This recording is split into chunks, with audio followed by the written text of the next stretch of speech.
નમસ્કાર મિત્રો હું છું ડૉક્ટર મહેશ દાફડા.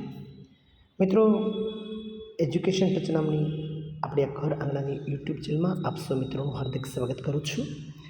મિત્રો, આ ચેનલ પર 1111 જેટલા અંગ્રેજી વ્યાકરણના વિડીયો અવેલેબલ છે. મિત્રો, જે વિદ્યાર્થીઓ સ્પર્ધાત્મક પરીક્ષાની તૈયારી કરી રહ્યા છે એવા વિદ્યાર્થીઓ સુધી આ ચેનલ પહોંચાડી આપ પણ અંગ્રેજી શીખવા માટે ઈચ્છુક વિદ્યાર્થીઓ માટે ઉપયોગી બનશો એવી હું આપણી પાસે અપેક્ષા રાખું છું. મિત્રો, કરંટ અફેર્સ તાજેતરમાં જ પરીક્ષાનો એક ભાગ બની ગયો છે. કરંટ અફેર્સ મિત્રો, આ કરંટ અફેર્સ એટલે કે દેશ વિદેશમાં બનતી રોજબરોજની અનેક ઘટનાઓ જેવી કે ઇતિહાસ, ભૂગોળ, વર્તમાન, આ તમામ ઘટનાઓ સાથે સંકળાયેલ કરંટ અફેર્સના સમાચાર અહીંયા પ્રસ્તુત કરવાનો એક પ્રયત્ન કરવામાં આવે છે. મિત્રો, અત્યારે કરંટ અફેર્સ પરીક્ષાનો એક ભાગ બની ગયો છે, તેથી રોજે રોજની અપડેટ આપણી પાસે હોવી ખૂબ જ જરૂરી છે. મિત્રો, આજે 171મો વિડીયો આપની સમક્ષ જ્યારે હું પ્રસ્તુત કરવા જઈ રહ્યો છું ત્યારે ખરેખર ખૂબ જ હું આનંદની લાગણી અનુભવી રહ્યો છું.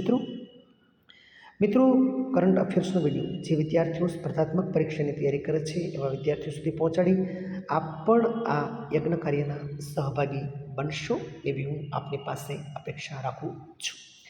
મિત્રો, સમાચાર શરૂ કરતાં પહેલાં એક વાત, અહીંયા જે સમાચાર પ્રસ્તુત કરું છું એ મારા વાંચનની એક મર્યાદાને અનુરૂપ હોય છે. સંભવ છે કોઈ સમાચારમાં ક્ષતિ જણાય તો ચોક્કસપણે ઓથેન્ટિક ન્યૂઝપેપરનો અભ્યાસ પણ અવશ્ય કરી લેશું. દોસ્તો, સમાચારમાં એક નજર કરીએ તો તાજેતરમાં જ હિન્દુસ્તાન એરોનોટિક્સ લિમિટેડ કંપની, દોસ્તો કંપની નામ ખાસ યાદ રાખજો, ને કેન્દ્ર સરકાર દ્વારા 14મો મહારત્ન CPSE દરજ્જો આપેલ છે. હિન્દુસ્તાન એરોનોટિક્સ લિમિટેડ કંપનીને 14મો મહારત્ન CPSEનો દરજ્જો કેન્દ્ર સરકાર દ્વારા આપવામાં આવેલ છે. મિત્રો, વર્ષ 2024નો સાહિત્ય માટેના નોબેલ પુરસ્કાર માટે દક્ષિણ કોરિયાની લેખિકા હાન કાંગની પસંદગી કરવામાં આવી છે. આ નામ ખાસ યાદ રાખજો અને દેશનું નામ પણ ખાસ યાદ રાખજો. દક્ષિણ કોરિયાની લેખિકા હાન કાંગને 2024નો સાહિત્ય પુરસ્કાર, નોબેલ પુરસ્કાર માટે પસંદ કરવામાં આવેલ છે. મિત્રો, તાજેતરમાં જ બહુ ચર્ચામાં રહેલ બહુપક્ષીય યુદ્ધ અભ્યાસ ઇસ્માર 8નું આયોજન દક્ષિણ આફ્રિકા ખાતે કરવામાં આવેલ છે. ખાસ યાદ રાખજો, બહુપક્ષીય યુદ્ધ અભ્યાસ ઇસ્માર 8નું આયોજન ક્યાં કરવામાં આવ્યું હતું? તો કે દક્ષિણ આફ્રિકા ખાતે કરવામાં આવેલું હતું.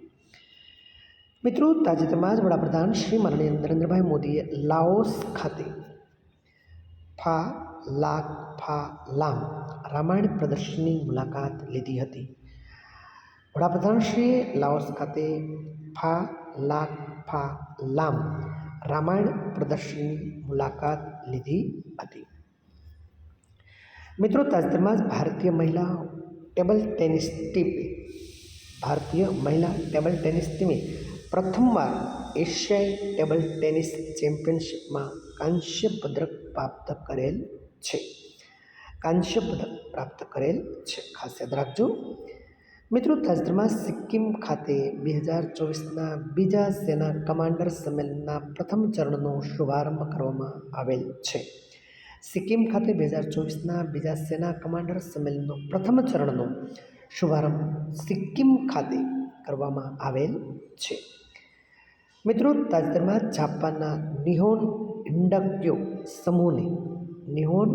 હિન્ડાક્યો સમૂહને નોબેલ પારિતોષિક માટે પસંદ કરવામાં આવેલ છે.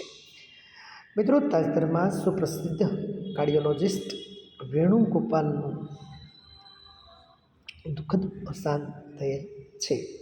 જેઓએ ભારતમાં પ્રથમ વખત 1994માં પ્રથમ વખત હાર્ટ ટ્રાન્સફરનું સફળતાપૂર્વક ઓપરેશન કરેલું હતું.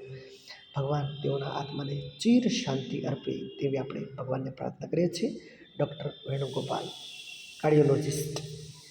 મિત્રો, તાજેતરમાં જ ઓડિશા રાજ્ય સરકારે માઓવાદીથી પ્રભાવિત ક્ષેત્રો માટે ગ્રામોદય યોજનાનો શુભારંભ કરાવેલ છે. ઓડિશા રાજ્ય સરકાર દ્વારા માઓવાદીથી પ્રભાવિત ક્ષેત્રોની ગ્રામોદય યોજનાનો શુભારંભ કરાવેલ છે. મિત્રો, અંતિમ સમાચારમાં એક નજર કરીએ તો મહાન ઉદ્યોગપતિ રતન ટાટાના નિધન બાદ નોઅલ ટાટાને ટાટા ટ્રસ્ટના નવા અધ્યક્ષ તરીકે નિયુક્ત કરવામાં આવેલ છે. મિત્રો, ભારતનું ગૌરવ કહી શકાય એવા ઉદ્યોગપતિ રતન ટાટાનું તાજેતરમાં જ થયેલ નિધન બાદ નોઅલ ટાટાને ટાટા ટ્રસ્ટના નવા અધ્યક્ષ તરીકે નિયુક્ત કરવામાં આવેલ છે. મિત્રો, આ સાથે ટોપ 10 સમાચારને આપણે અહીંયા પૂર્ણવિરામ આપીએ છીએ. મિત્રો, ફરી એકવાર આપ સૌ દોસ્તોને ખાસ નમ્ર વિનંતી છે કે દોસ્તો એજ્યુકેશન ટચ નામની આપણી ઘર આંગણાની યુટ્યુબ ચેનલને વધુ સબસ્ક્રાઈબ કરશો. અને દોસ્તો, કરંટ અફેર્સનો આ વિડીયો અને અંગ્રેજી વ્યાકરણના વિડીયોને જે વિદ્યાર્થીઓ અંગ્રેજી શીખવા ઈચ્છુક છે એવા વિદ્યાર્થીઓ સુધી આ ચેનલને અવશ્ય પહોંચાડજો.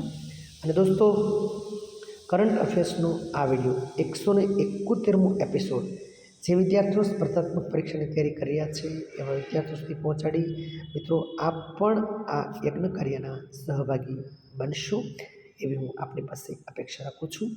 મિત્રો, ફરી પાછા મળશું આવતા રવિવારે. ત્યાં સુધી ભારત માતા કી જય.